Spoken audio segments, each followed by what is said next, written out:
the US, I always like think of people in the US that wake up too early and then join the session. Today, we have Chef Linda. I have known Linda since 2018 from the Cambridge Center for Adult Education in Cambridge, Massachusetts. She has been teaching wonderful. She originally from Armenia, and she is such a wonderful sugar artist, chocolate artist, and such a wonderful woman. And she has been a good friend.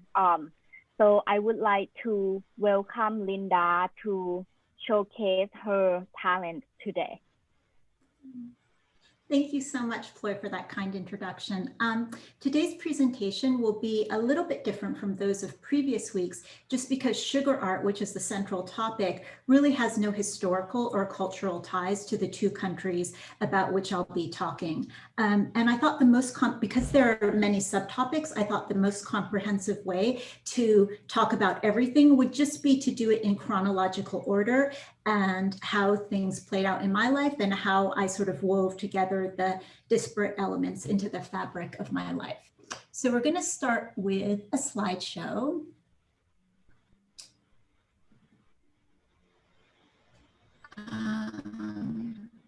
Okay. So many of you may know about the Haitian earthquake of January 2010. I actually went to Haiti to help a friend with a slideshow for his nonprofit. And I thought it would just be a one-time thing. I would go there and I would come back. But then a year later, the earthquake hit, and I really was so worried about the friends I had made over there. I didn't know if they were alive or dead. And that's when the seeds of me thinking about potentially starting my own nonprofit started to kind of be planted, because I was so inspired by the work my American friend was doing over there.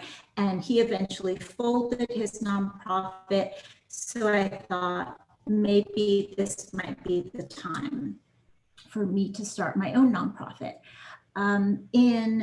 It took a few years though for me to really get things started. And I finally, in 2016, I incorporated in the Commonwealth of Massachusetts and received a 501c3 status from the IRS. And we started this small little enterprise called Charitable Confections. And I partnered with my Haitian friend, Marcel, who had been working for my American friend's nonprofit that had folded. And he had started his own nonprofit called Haiti Scholarship Association. So we partnered together. Initially, the whole premise of Charitable Confections was really just to serve as this group of volunteers who would help educational nonprofits in various countries with whatever work they needed. So what you're looking at now is my friend Marcel in our original office in Cité Soleil. And we were working in Cité Soleil, which is the most destitute slum in Port-au-Prince. And this is one of the things we did. You may have seen in the introduction, the Mother Teresa quote, "Joy is a net of love by which you can catch souls." And that is part of the mission statement for Charitable Confections. The reason why it's called Charitable Confections, even though it's an educational nonprofit, is precisely about that element of joy and whimsy, drawing people in and letting them learn about dire circumstances that they might not necessarily want to learn about. So we have the confectionery part is just sort of decorative confections that we use for fundraising. And with an engineer, we also built what you're seeing there on the right-hand side is an edible, semi-edible robot who moves and who has a sound module. And you can see on the left sort of the basic information about that robot that we have. And so, as I said, originally it was just going to be about fundraising, getting tuition for the children in Cité Soleil. In Haiti, the literacy rate is only 61%. And that is in part because public schools only are offered, there are so few public schools, so only about 5 to 10% of the children have access to free education. The remaining 95 to 90% have to scramble for tuition money. And in such an impoverished nation, it's really difficult for parents to get that tuition money. So many of these kids, they'll be 8, 9, 10 years old. They will have never set foot in a school. They won't even know how to read or sign their own name. And so what we started originally was just to raise money for these children to go to school. And then we branched out into an in-tutoring program. And this was the launch of the new tutoring program in Cité Soleil. You can see we did it in a church and it was quite big. And we have also expanded to do educational podcasts and Skype peer-to-peer tutoring. So we have a whole bunch of things. If anyone's interested, you can check it out on our curriculum page. So that was what was going on in Haiti. Then things were going quite well. And I thought, you know what, it's time to expand to my motherland of Armenia. This here is a map of Armenia. Historically, Armenia was over 100,000 square miles, but it's down to 11,000 square miles today, which is what you see reflected in this map. And just a few basic bits about Armenia. It has a population of 2.9 in Armenia, but 11 million Armenians worldwide. So the diaspora makes up a much larger portion of Armenians than the actual Armenians in Armenia. The language is Armenian, a script system consisting of 38 letters, and the religion is Christian. It was actually the first country to establish Christianity as a state religion in 301 AD. Okay. Now, when we expanded to Armenia, again, we wanted to partner with an existing nonprofit that was already there. And so we partnered with a wonderful nonprofit called Armenian Missionary Association of Armenia. It's an organization that's been around for about 100 years. And one of the things they did was build the Avedisian School in Yerevan, which is the capital of Armenia. What you're looking at now is the biology lab in Yerevan. And when I was there touring the school with Harut, the Yerevan director of AMAA, I met this wonderful young student, Lucine, and she was talking about how much she loved science, and that was her in the biology lab. And interestingly enough, cut to a few years later, she is now a college student at American University of Armenia. And I met her at an AMA event again in the States, and we started talking, and she is now a volunteer for Charitable Confections. And if you want, anyone who's interested can go to the curriculum page on our website and can see a podcast that she did with our Harvard intern, Yifan. The two of them, one is a student at Harvard, one at Armenian University of Armenia, just talking about how education is different in their respective countries. And because we're talking about sugar art today, I thought I had to incorporate a little bit of sugar art with a quintessential Armenian dessert, and which is the bird's nest pahlava. And one thing that people have to understand about this whole cuisine of the countries in that region is that many of the dishes will overlap. Each country will appropriate a dish as his or her own. So we as Armenians consider the bird's nest pahlava as our own, but other countries will also consider it their own. And the interesting thing is that patrons of Middle Eastern restaurants may get confused when they see various spelling iterations of seemingly the same dish on different restaurant menus. And that's because each of the countries in this region surrounding Armenia has its own alphabet: Armenian, Arabic, Turkish, Farsi, and the letters of our Latin alphabet that we use in the States do not have the exact corresponding sounds. So how these names are spelled on menus in the States is entirely up to interpretation. Okay.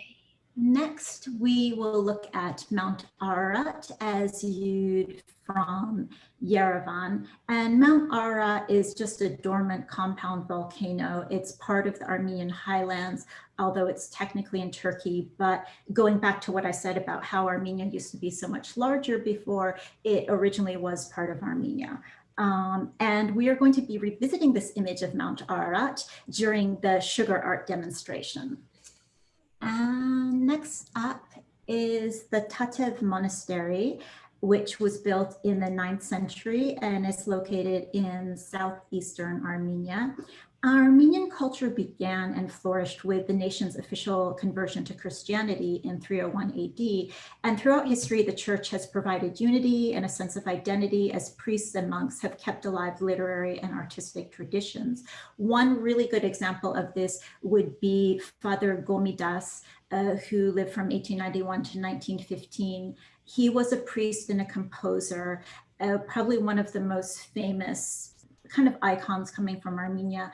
And I recommend if anyone ever goes to Armenia, there is a museum named after him in Yerevan, which is really interesting. And I also picked this image just because I think the architecture is so interesting. I know that in last week's group session, you had discussed architecture, and the major elements of Armenian architecture date back to the 5th century, and churches have a distinct style. Two of the distinct recognizable elements of churches are domes and floor plans. And with domes, they have double construction, the exterior shaped like a cone, and it kind of echoes the volcanic cone of Mount Ara that we had just looked at in the previous image.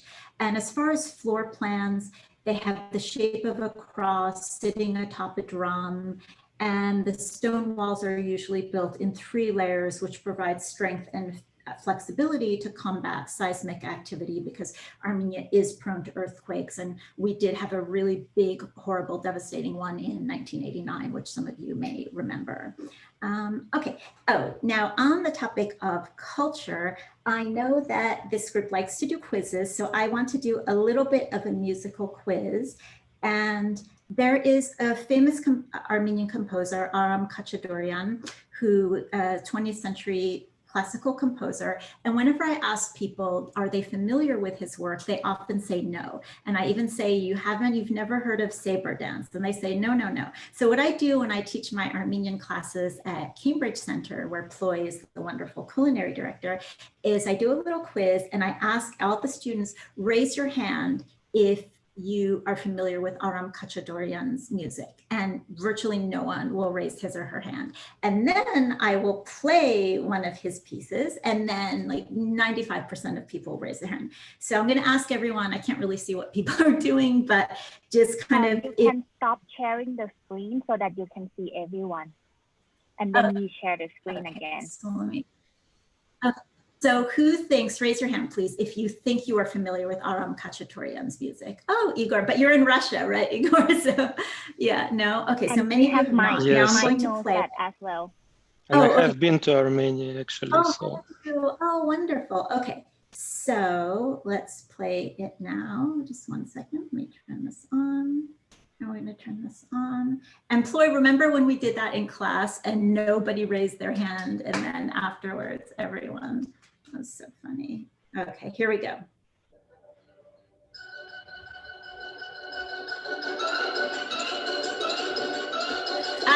Okay, see?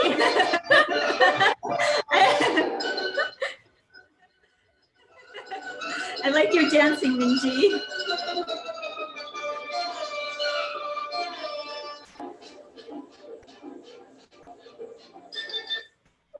So that just goes to prove that sometimes people often know a lot more than what they think they know.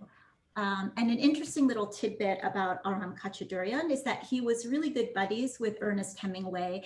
And for any of you who are Ernest Hemingway buffs, there was a memoir written by Hemingway's, I believe it was his secretary, called Running with the Bulls. It's really interesting. And in it, it mentions Aram Khachaturian. I kind of got the feeling she had a little bit of a crush on him, but they would hang out in Havana back in the day, like in the 50s. So that was that. Now, next, what happened? So I had this nonprofit, we were in Haiti, we were in Armenia, and then I was, as I had mentioned, I was going to Haiti back and forth for the nonprofit. And so the editor of the Harvard Review of Latin America said, while you're over there doing your nonprofit work, could you write an article about safe water in Haiti? And so on the left, you see a screenshot of the article. That was a photo I took for the article of the really polluted water in Cité Soleil. You can see how the trash on top almost forms a bridge across the ravine. I mean, it's really crazy. You can almost walk across the water because there's just so much trash in it. And while I was writing this article, I got to know the wonderful organization called Pure Water for the World. Their headquarters are based in Vermont, but they also have offices in Haiti and Honduras.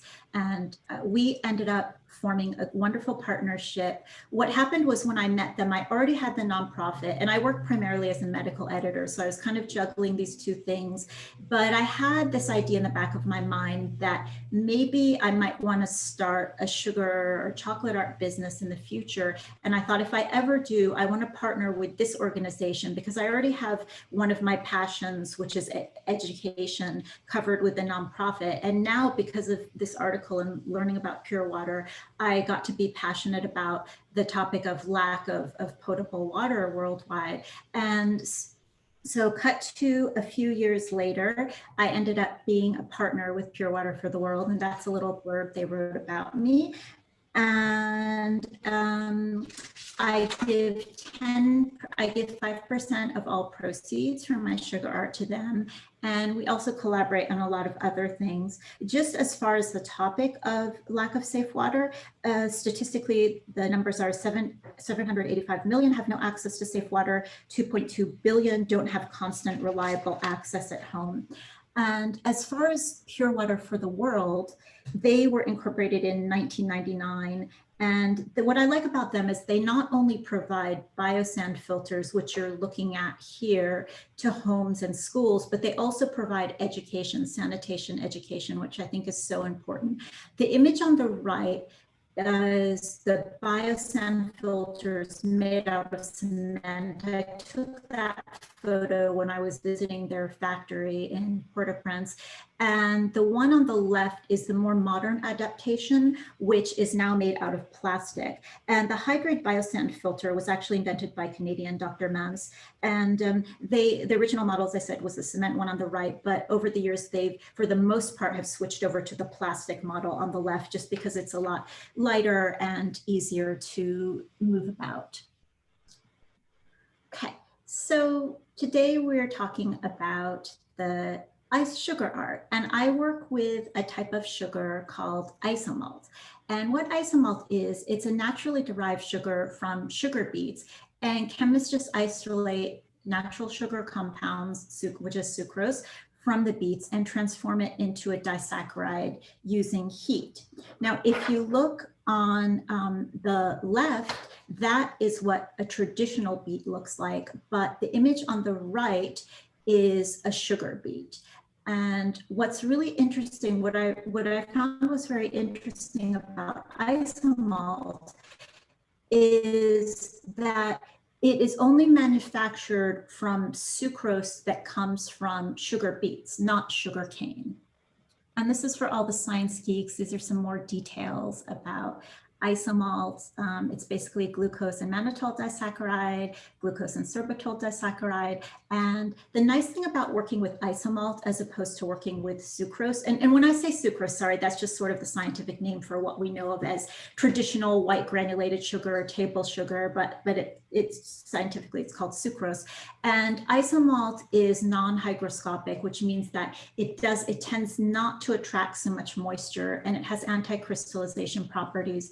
If any of you have, I'm sure most of you have eaten traditional sugar sucrose candy, like hard candy, Lifesaver, lollipop, and sometimes you may find that it looks a bit murky when you unwrap it.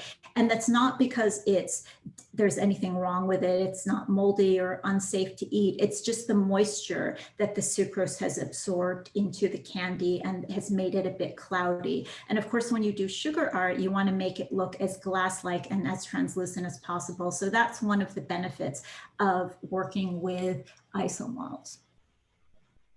Now, when you work with Isomalt, you can there are different ways you can work with it. One way is to just cast Isomalt, And this is an example of a sculpture I did using the cast isomalt technique, which is basically just pouring the sugar syrup into molds and coloring it and kind of gluing everything together with more sugar syrup, which serves as a very, very durable and strong glue. Another technique that you can do with isomalt is pulling the isomalt. And here we're seeing 2 pulled sugar swan bowls and also a pulled water sugar tray.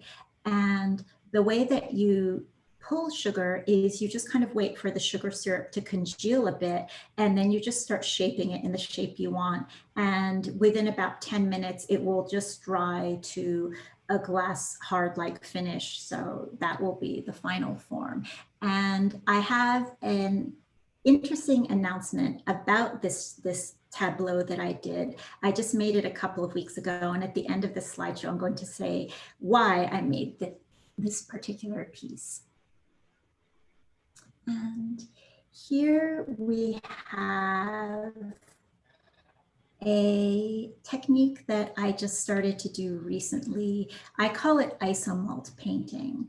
And basically what I will do is I will just take some kind of instrument, metal or silicone tool, and start spreading the isomalt on a canvas. And the photo that you're looking at here is one of my isomalt paintings called Tree of Wisdom, which was inspired by, of course, Gustav Klimt's Tree of Life.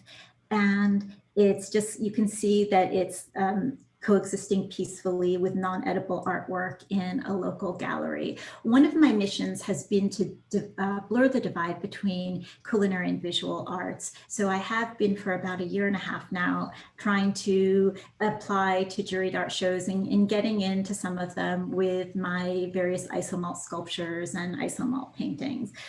And a technique that I used in this painting was a sort of edible version of the traditional art decoupage. And what I did was I embedded quotes from people, and I printed them on potato starch paper with edible ink and embedded it into the leaf. And I'm going to show you how we can do this technique during my demonstration. And this close-up that I have is a quote I'm very fond of by John Locke, who's a 17th century English philosopher. And the quote is, "New opinions are always suspected and usually opposed without any other reason but because they are not already common." And I thought that was kind of very relevant just to the whole topic of trying to blur this divide between culinary and visual arts and getting the edible art into traditional galleries, which sometimes is met with a bit of skepticism, which is understandable. It takes people a while, I think, just to start to acknowledge that something is acceptable and for them to feel comfortable with it. Now, this talk, we're focusing on isomalt art, but I also do chocolate art. And Pure Water for the World is having an online auction next month to celebrate World Water Day. It's going to be taking place from March 18th to 22nd. And so I whipped up this little chocolate box for them to auction off. And this box has 4 types of chocolate. Most of you, I'm sure, are familiar with white and milk. But there are 2 newer chocolates that have only been around for about 3 years or so. One of them is called ruby chocolate, and those are the rosettes, the sort of reddish looking rosettes. I put no coloring in that. That's just the natural color of the ruby chocolate. And then the 4th chocolate, which I just actually learned about very recently, is called gold chocolate, which I think is only manufactured by the Belgian company Callebaut. And it has caramel undernotes. It has a base of white chocolate, and it has some caramel elements to it. So anyway, I just wanted to tell everyone about that. And then the final thing before I do my demonstration is an exciting announcement, is that there's a local channel here in Cambridge called CCTV Channel 9, and I'm going to be debuting a little series on April 6th called The Charitable Confectioner, and it will merge my love of social causes with edible art, and it will just be a half-hour live show twice a month. And the first episode will feature the executive director of Pure Water for the World, And that is what I made the swan tableau for that we saw in a few slides ago. And during the half-hour segment, we will learn about a particular topic, hear from an expert, and while that expert is talking and teaching us about that particular cause, I will whip up a little piece of edible art that is sort of a physical manifestation or representation of that topic. So of course, because the first topic will be the lack of safe water worldwide, I thought I would do the water and the swan tableau for that show. So that is that. Now we can get started with a little sugar art demonstration. I'm going to stop sharing. Let's see. Oh, what happened? Okay. I want to stop sharing the screen. Okay. What happened to the little screen? Okay. Okay, I'm looking. Ploy, can you see that? I'm not seeing the stop share. You are stopped, like your screen is not sharing. Okay, good. All right. So okay, so I'm going to just switch the camera angle. And okay, there we go. All right, so in this microwave, I had made a little pot of it because it can take a while to boil up isomalt. So I'd already boiled up a little bit. So let's see, I'm going to, I think I'm going to do it for your microwave is very cute. Oh, thank you. Yeah, it's very dainty, so it's easy to move around. So when I start, normally what I'll do when I'm making the isomalt art is I will just cook it up on the stovetop. And what I like to do is I generally will cook it to 320 Fahrenheit, 160 centigrade. I do that for pulled sugar art. For cast art, I heat it a little bit longer to 340 Fahrenheit or 171 Celsius. And what you can do if you have leftover syrup is just put it in these silicone bowls so that it just forms a kind of hardened mass. And then when you need it, very quick batch, you can just heat it up in the microwave and you can start working with it. I generally prefer to work with freshly boiled syrup, but for the purpose of this demonstration, and I thought that it would be faster to do it this way. I didn't want you guys to watch me like boiling syrup for such a long time. Okay. Now what I made ahead of time is,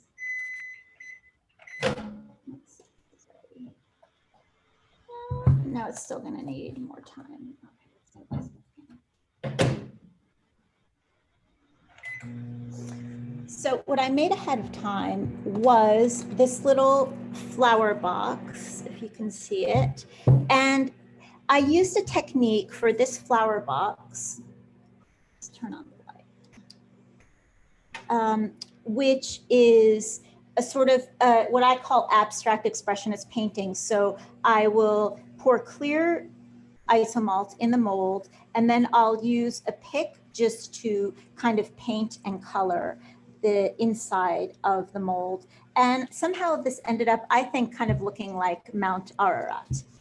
And what we're going to do, I spoke earlier about the technique of decoupage. So we have this silicone leaf mold, and we could just pour green sugar syrup in it and it would be a lovely leaf.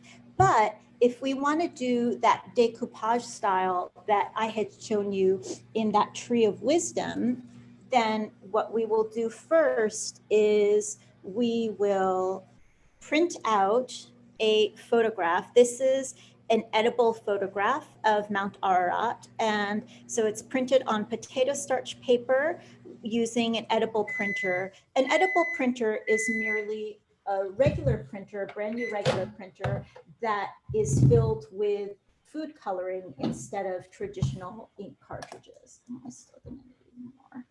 Okay.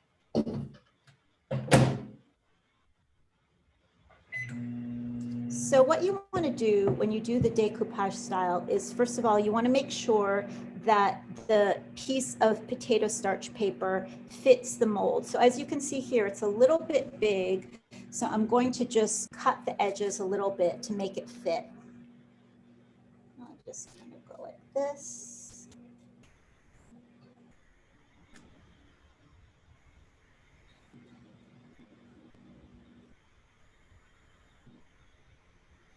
Okay.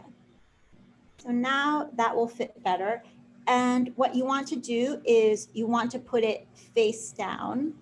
Ideally, when you're doing this with deeper molds, see, this is a very thin template, so we don't have a lot of depth. If I were doing this with a deeper mold, I would pour some sugar syrup first and then lay this down and then pour some more sugar syrup on top. But because this is not a deep mold, we're just going to put this flush against the mold.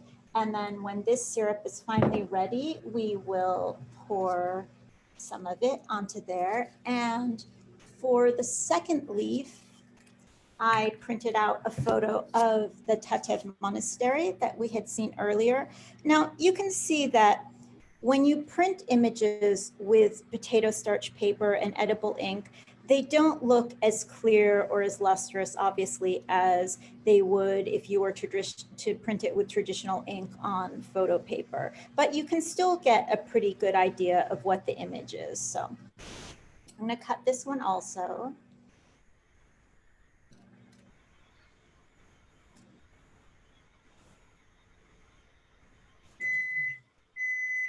Okay, looks like that. Let's see if this is ready. Okay, good. I think we have enough to pour the first mold. So let's get this over here. Okay, you can see that. I'm just going to pour, and you want to try and wait until the syrup has no bubbles, which it does not at this point. Now, when you're doing this decoupage style, if you want the photograph to be the focal point of the piece of art, you would probably want to use a paler color of a lighter dosage of food coloring so that the photo will show through, because of course, the more translucent, the lighter in color the object is, the more the photograph will be highlighted. In this case, I only had kind of darker green dye, so the photograph isn't going to show up quite as clearly. So you just want to we're going to put this aside. We're just going to let it sit for a little bit until it starts to harden. And we can pour the second one in also. Oh, here's our second leaf.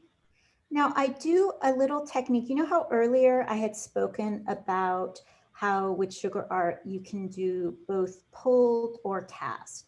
And sometimes I actually like to do a combination of both, which is what I'm going to be doing with both the leaf today and also with the flower. And what I mean by that is I'm pouring it into a mold. So technically, if I were just to pop this out, this would be a cast piece. However, I'm not going to wait until these leaves completely harden and just pop them out. To make it a little artistic, before they harden, when the sugar is still a little bit malleable, I will remove it from the mold and start to pull it and shape it to give the leaf undulations. Because in nature, you never see a leaf that's just like this, right? It's always a little bit curved. So that's when you would use this technique of both casting. Now I have my clear syrup. And I'm going to heat this up for a little bit. And with the clear syrup, we are going to make a flower using this template. Let's move this over here. And what I thought I would demonstrate, in addition to more pulling and casting, is I would demonstrate how you can color on Isomalt using these things called edible markers. Edible markers look identical to regular magic markers. The only difference is that they're filled with food coloring instead of ink. And I know some sugar artists do not like to use edible markers on clear isomalt because they worry about it smudging, but I really haven't had any problem with it. If you paint very carefully and you just let it dry, there should be no issue. I think that Minji had put in the header for the promotion for this thing, one of my pulled sugar aquariums. And the fish on that was just clear isomalt, and it was colored entirely with these edible markers. So we're going to do that technique. And let's see. And I have some dragées that I'm going to fill in the middle just to give kind of the center of the flower. So I have those, and I also have my trusty blowtorch.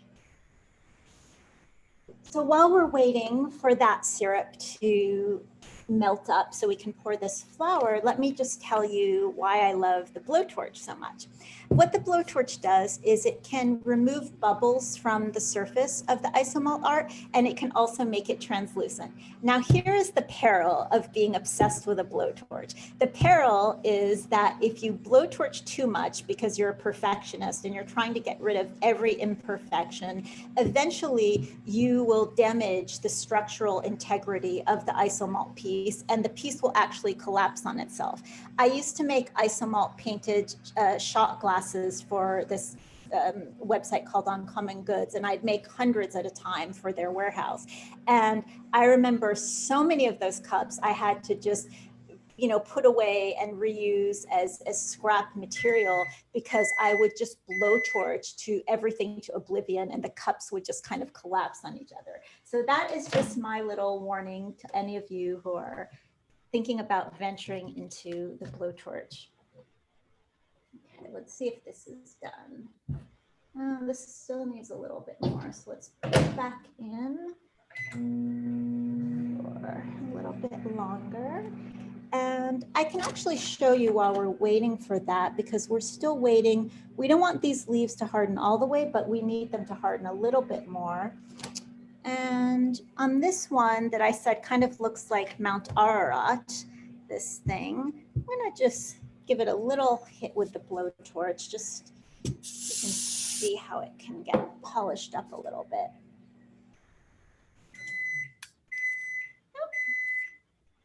Let's see if this is ready.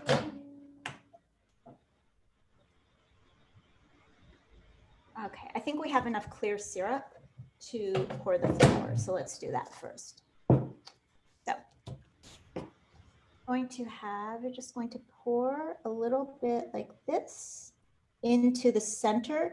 And for the flour, I don't want the edges to be really pristine. I want them to be a little bit irregular. So I'm not going to pour the syrup all the way until it reaches the end. I'm just going to let it kind of ooze, and some of it is oozing off onto the mat a little bit, which will be fine because I can use scissors later to cut and shape the isomalt before it gets too tough. Now here I have some colorful dragées, and I just thought it would be a fun touch to just plop a few into the middle, the center like that. Oops, let's get a few into the center. And put a few more like that. There we go. Like this. And I'm going to color, when this hardens a little bit more, I'm going to color it with the edible markers. I'll put a few more in here, like this. There we go. Okay, great. So set this aside for a little bit. Now let's take a look at our leaf and see what's shaking and baking with it. So it's starting to, you see how as it starts to harden, you can see that you're able to pull it a little bit from the surface, but it's still a little bit too sticky. If you try to pull it out when it still is very, very soft, you will end up just kind of deforming it. And also some of the really soft syrup will stick to the mold and you won't be able to release it entirely. But this is one of these things, if you want to do this technique that I was just speaking about, where it's kind of casting and pulling, you really have to be present mentally and just keep checking on it every minute or so to find that sweet spot when it's firm enough that you can release it from the mold without anything sticking or tearing, but it's not so hard that it is a solid glass-like piece and you are able to manipulate it a little bit. Okay, we're almost getting there. So you see how it's starting to come like that, come off on the sides. I think I might be able to, okay. Yeah. I'm trying to force this a little bit, but let's just give it one more minute. Linda, we have a quick question. Sure. How did you come up with all these techniques? Oh, well, you know, I mean, casting and pulling, those are just traditional techniques, but I suppose with the painting, I was desperately trying to make the edible art look, so-called, I'm putting in quotes, as legitimate as possible and as kind of close to what one might see in a gallery. Okay, so this is, you can see that the image, it's kind of, I'm sorry, it's dark, the lights keep turning off. But so what I'm going to do now is, while it's still malleable, I'm just going to bend it a little bit, give it just a little bit of undulation. And what you want to do, because it is still very soft, and you see how if you don't put something below it, it will start to collapse. So what you want to do is you want to have a little bit of tin foil or silicone bits nearby, and you're just going to prop it up. See how I made that little undulation? So I'm just making these little curves,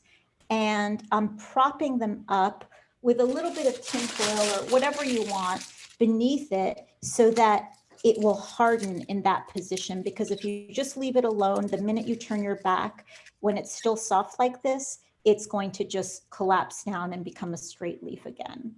So that's like that. And let's work on this one also. Let's put this leaf over here. But yeah, so getting back to that question, I think that's what I was just with the Isomalt painting. I think that's what it was. With the decoupage thing, you know what inspired that was, I wrote another article for the Harvard Review of Latin America about garbage and recycling in Haiti. And I was kind of a dork. And what I was doing is that every time I would have an article published, I would make a sculpture to celebrate the publication of that article. And I decided that I wanted to incorporate photos of my article about recycling and rebuilding in Haiti. So I printed images on potato starch paper. And I thought, well, instead of just cutting them and then affixing them to a sculpture so it just looks kind of half-baked, like some afterthought, let me see if I can try embedding the potato starch paper into the base of the sculpture. And so that's kind of what got me started with that.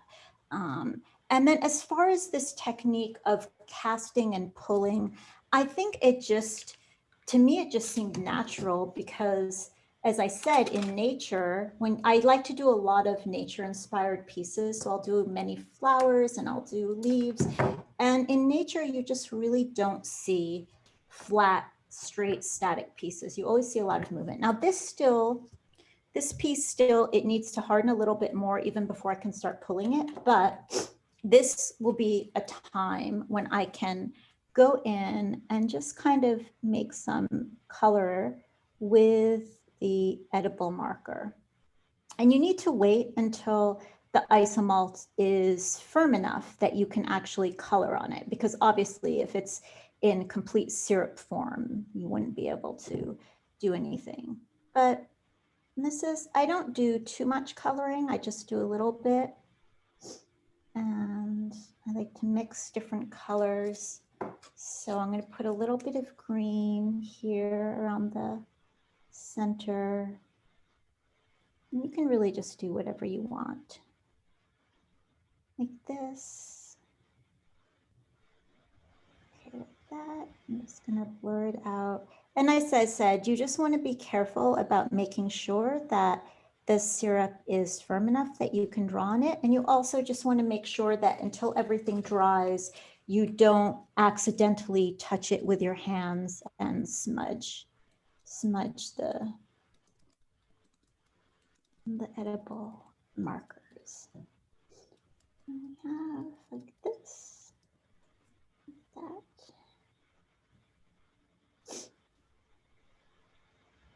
You can just go like this and keep going. And you can do as little or as much as you want.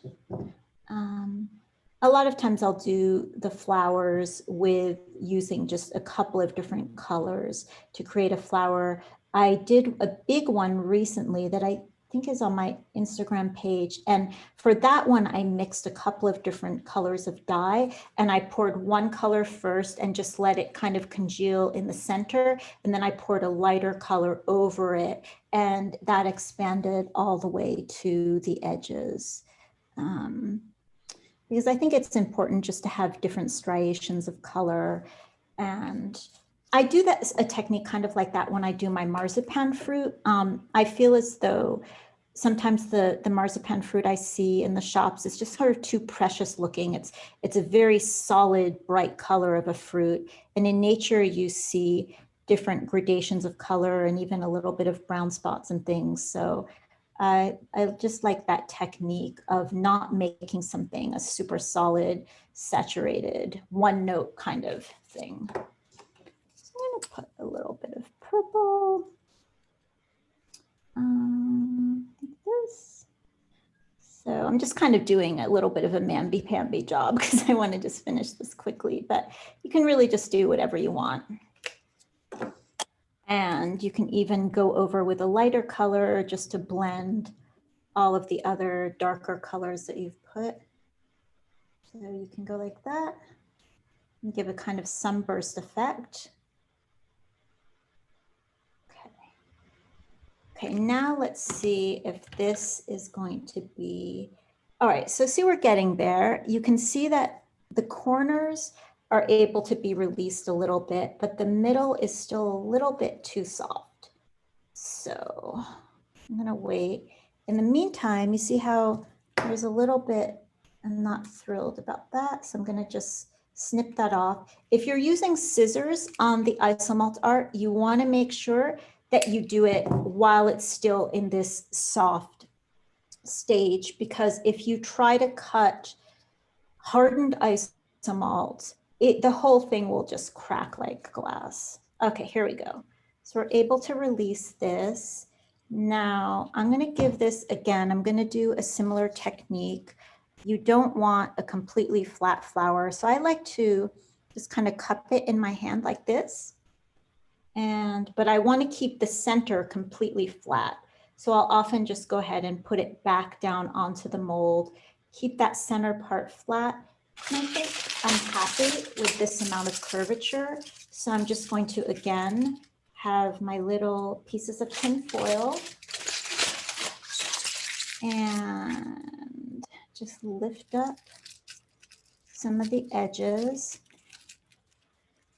This, and you can really use anything. I probably at some point should just get little scraps of silicone, not to be so wasteful, although I do try to reuse little pieces of tin foil so that they don't go to waste. It's just a balancing act. Okay, so that's like that. So we're gonna let that harden a little bit, and then we are going to put everything into the little flower box that I had made earlier. Now this flower box that I showed before, this was just used, poured into a silicone mold. So this would just be a traditional casting technique. The only difference is just the coloring method that I did. And something this small, believe it or not, can take up to 2 hours to completely harden. So that's why I did it ahead of time, because we definitely wouldn't, even with those little shot glasses you can see on my webpage, they take like an hour and a half to harden. It's crazy that you think something's so small, but you really want to make sure when you're casting pieces, as opposed to doing this cast and pull technique. When you're casting, you want to err on the side of caution and just make sure that whatever you have in the mold is rock hard, because if it's not rock hard, hard as glass, what will happen is that when you start to release it from the mold, it will start to blend, just sort of bend a bit, and you'll end up with a piece that has irregular borders. So you definitely don't want that for cast pieces. So just wait however long you need to wait until they're like that. Okay, so this piece can go here. And now let's see, what would this piece, okay, we have the leaves. I'm gonna give a little bit of a blow. I think the leaves are hard now, but I wanna give a little bit of a blowtorch edge to this. So I'm just gonna blowtorch this just to shine it up.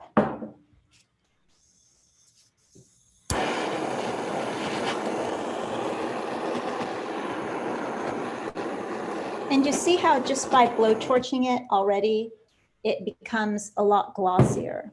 So I'm going to go ahead and put this one leaf here because we're going to make our little flower box. And I'm just going to give a little shot to this thing.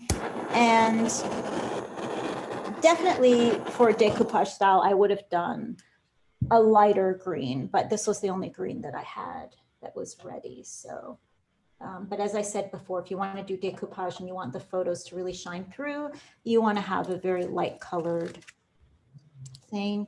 And this is still a little bit, needs to harden a little bit more, but just to give everybody the idea, actually, I think the undulations of the leaves can hold it up. So you can just make a little super easy flower box like that. You can arrange it how you want. So that's that. I'm gonna give just a little bit of a blowtorch to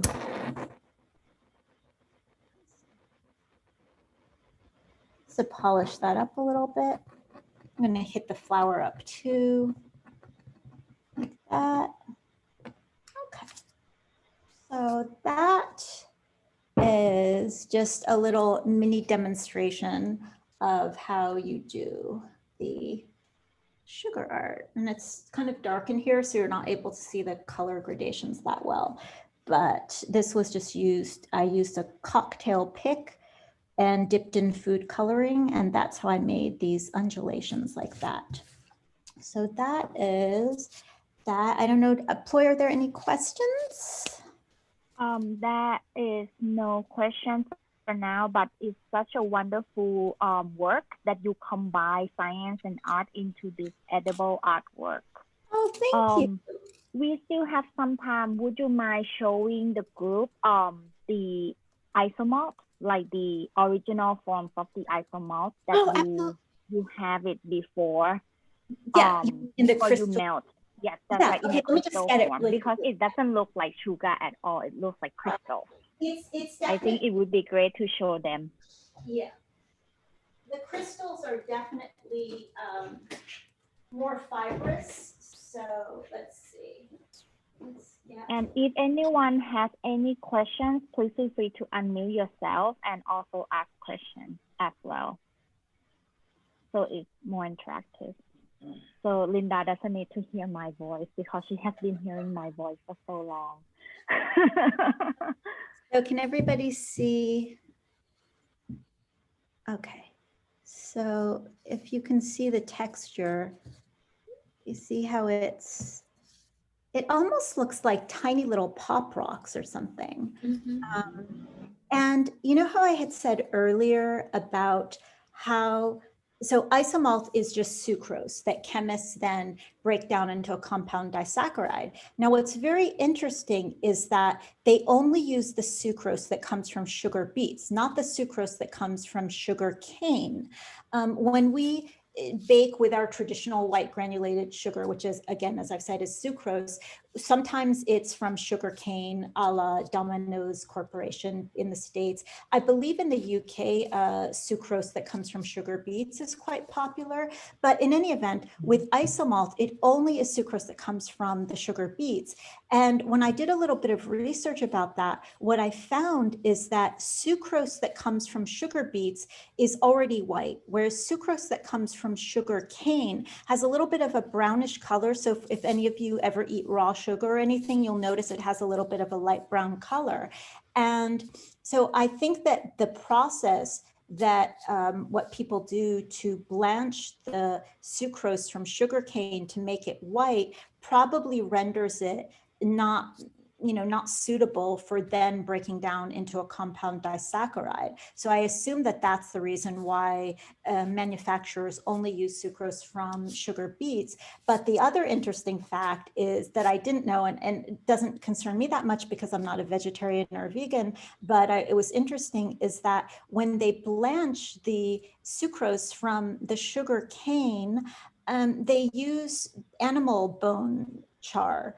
And so that was kind of interesting because that's a bit of an ethical dilemma for people who are vegetarian or vegan, because technically the white granulated sugar doesn't have animal product in it, but an animal product was used to bleach it. So for moral reasons, maybe some vegetarians might not want to eat or bake with sucrose, white granulated sugar that has been derived from the sugar cane. So that was just a little fact I like to teach to my students in case any of them are conscious about those things and they care about those things. So. Also, several months ago, you were on Food Network Candyland. Oh, yes. So did you, can you talk about because you made the tart, yes, with the sugar art on top, can you talk about what inspired you to do that technique on the show? And if any one of you would like to see it on her Instagram, she posted the photo, I think back into like 10 photos after the recent one. Yeah. Well, for the mini dessert challenge, there were different lands in Candyland. And so we had to make a mini treat based on the land we had been assigned. And so our team's land was the lemon lime spring. So it had to be a lemon tart and it had to have 3 elements of crunch. So the crunch was the meringue and the pistachio and the tart, and then also the sugar art. Now for that sugar art, I did not use isomalt. I used just glucose syrup. And with glucose syrup, you can create, you can't do shapes, you can't cast it, you can't pull it, but you can just throw it down. You can just buy a little pot of glucose syrup and just spread it down onto a mat and bake it up in the oven. And you'll have this really cool looking, it almost looks like a piece of coral, right? Wouldn't you say, Floyd, that when you bake it, it just kind of looks like coral? Yes, and it has bubbles. It has like fancy. Yeah, it just looks really fancy. And it's really an easy way for those of you who don't want to deal with isomalt. If you want to spruce up your confections, you can just buy a little pot of the glucose syrup and just bake it in the oven on a silicone mat. And you'll have this really very elegant looking piece of art. And of course, I like to use my painting technique with the cocktail pick. So when I spread the glucose syrup, which is clear, on the mat, I dipped my cocktail pick in a couple of different colors of food coloring and swirled it in. And that's how I got the different ombre coloring effect for that. So Minty has a question. Mm-hmm. How does it taste like?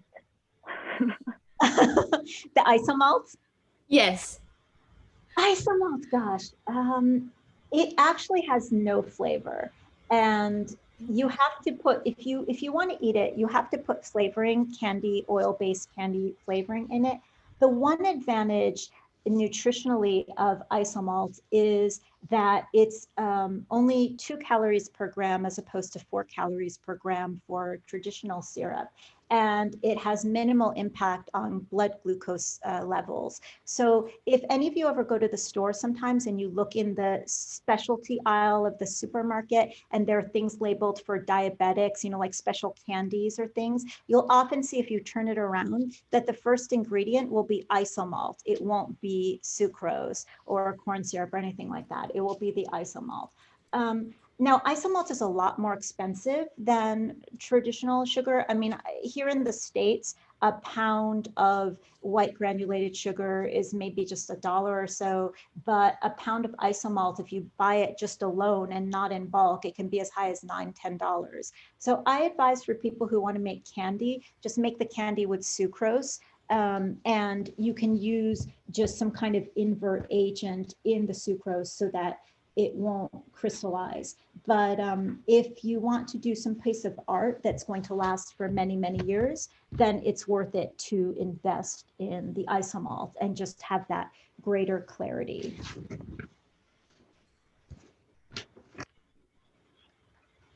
Do you have any other questions? I do. Where do you get your supplies? I get my supplies online.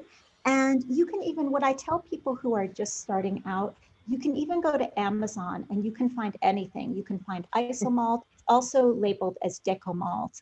But now that I'm buying in bulk, I get my isomalt from one just manufacturer of isomalt. So I'll buy like 50-pound bins of it. And as far as silicone molds and things, these molds I got from a place called Chicago Mold School. But if you want to go, when you buy silicone molds that are made specifically for isomalt art, they're very, very expensive. So my recommendation is if you want to just experiment, I would just go ahead and anything that's silicone, you can use. You can even use ice cube, like you'll find in stores or anywhere, you'll find those novelty ice cube trays that are made out of silicone. You can even use bakeware, as long as it's just silicone. That's the only thing. And if you want to just try your hand at pulling sugar, you don't even need any mold. All you need to do is buy, see this thing right here? This is, let me give you a better view of it. This is just a silicone mat. You can just get this for $1 or $2. And you can, if you just have this and some disposable gloves and a candy thermometer, that's all you need. You boil up the isomalt with water and you just let it sit until it congeals. You plop it down on the mat and just start pulling it. So that's an option also. Yeah. Neat. Thank you. Of course. Yeah. We have a question from Igor. Have you ever tried to incorporate some kind of edible flowers into isomalt, like cherry blossom or violet blossom? Oh, that's so funny that you say that, because you know what? I am working, I'm going to work on a sculpture coming up where I will be trying to do this decoupage style in the base. Instead of with potato starch paper, I'm going to use dried flowers and see how that holds up and see if the sugar, if the isomalt will melt it. I think it will remain stable, because you know how you see those paperweights and things that are made with varnish or whatever they're made out of. I think that the same thing, that it would work with isomalt. So I am going to try that technique. And in the first tall flower that I showed you before in the slideshow, there was a real flower. There was a crystallized, let me show you. You can make crystallized flowers. Let's see, going back to, where was, oh, here. Going back to this thing, one of the flowers in this slideshow here, the flower on the left, this thing here, I'll move my cursor here. This was actually a crystallized rose that I made. So I just kind of dried out the flower and I soaked it in a little bit of an egg white bath with some white granulated sugar. And I just glued it on top of this just to give a little bit of a textural dimension, because sometimes it's nice when you're working with Isomalt not to have every part of the sculpture be Isomalt, just to have that texture. So for instance, in this piece, this here was a crystallized rose that I made, and going down here, these two gold things, these two gold leaves were actually sugar paste. So that gave a sort of more matte-like appearance, but everything else was Isomalt. So that technique I have incorporated, but I am going to try the dried flower embedded in the base of a sculpture. I have that coming up next as something that I'm going to be doing. So, yeah. We have one more question. Yeah. From Minji. How does your medical editor experience help in this art field? Well, I think that having a scientific background, especially with the Isomalt, but even to some extent with the chocolate art or even just baking in general, it's really helpful, even for traditional baking, whether you're doing cakes or whatever, there is a certain science to it, and everything, just whether you're using a convection oven or a traditional oven, what elevation you live at, all of those things will affect how long you bake something for or at what temperature. Floyd, do you remember when I was doing the tart class and I was saying how, like in my oven at home, I had to bake it at about 15-degree higher temperature and for several more minutes than what at the Food Network kitchen, because they had this big professional confectionery oven and it was super hot, super powerful. So anytime you have any kind of science background for baking or sugar arts, it's very helpful. I think in cooking, you don't need it quite as much because you can fudge things a little bit with cooking, but with many even baking elements, it's a very, very specific science and you can't over aerate one thing or overheat another thing. So yeah, I think it's always helpful. Thank you so much. Do we have any other questions? Thank you. I'm not getting used to having Minji so quiet today. So I know like Minji trying to like speak at all because she said that I should just like monitor, like moderate everything. So, So thank you, Floyd and Linda. I was trying to practice the art of silence today to give you the whole floor, but I absolutely enjoy this. It's an amazing concept, and I love the creativity on top of your science knowledge and like kind of instinct in art and food. For me, it's eye-opening today. Thank you so much. I absolutely enjoyed the whole presentation and the process of you demonstrating your technique. It was my pleasure. Yeah. I'm always open to answering questions. If some people are more interested in the chocolate art, feel free to just email me and ask me questions about that. Great. And to introduce next week's topic, I'd like to ask, how many of you are working from home? Raise your hand. Okay, almost all of us are working from home. Somehow, home meant a lot more since last year when we had our lockdowns in almost all the nations. That's why I think next week will be quite special in terms of topic. It's all about home. I think, Christina, you are in the audience today. Christina will be the next week topic. Would you like to give us a few background about what's happening next week? Yeah, sure. What I've done over 40 years is converted my house back into an arts and crafts house because the families who bought it before removed some of the features, not all of them. So I've put them back gradually, and it's given me a great deal of pleasure. And I hope my audience will enjoy seeing what I've done and why I've done it. Yes. So for people who don't have British cultural background, would you like to elaborate a little bit more about what do you mean by arts and crafts movement? Yes, the arts and crafts movement is very similar to Art Deco and Art Nouveau, and often it's very difficult to tell the difference between them. But almost every country has examples of this era of art. And the thing that interests me most about it is that arts and crafts actually was developed to celebrate the ordinary home. Up until then, you had to have a castle or a country house before anybody took any interest in how you decorated it. But arts and crafts people started to celebrate what ordinary people did in their homes, and also... Somehow you are mute, Christina. What I was saying was what's handmade. Sorry, I touched the wrong button. So I've collected things over the years that belong to this period, and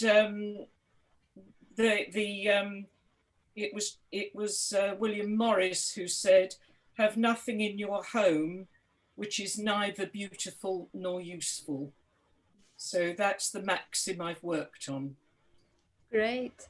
So thank you very much, Christina, for introducing the topic of arts and crafts, and also for opening your home to us. So we look forward to your decade-long project, how you actually putting 19th century interior design, deco style, and a lot of love into a 21st century home.